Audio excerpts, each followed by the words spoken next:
You can hear the alarm, and you can hear this pump running. Nope, it's not that pump. It's this pump. So this pump here, the upper pump, I can feel it and I can hear it. That's the forward bilge pump. This is the shower sump pump. This is the macerator to pump any debris from your black water sewage holding tank overboard if you're more than 3 miles out in the ocean. And we've got one more bilge pump back there, and we'll get to testing that in a little bit. So when you buy a boat, check out your bilge pumps, check out your alarm systems,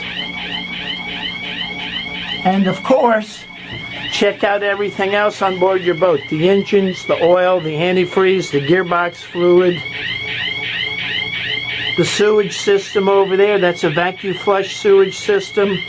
That black thing is a muffler for the generator, and you can see there's a Westerbeek generator aboard this boat. So when you buy a boat, there's a lot of things below deck, and if you can't figure them out, or if you want some professional help, ask Captain Chris.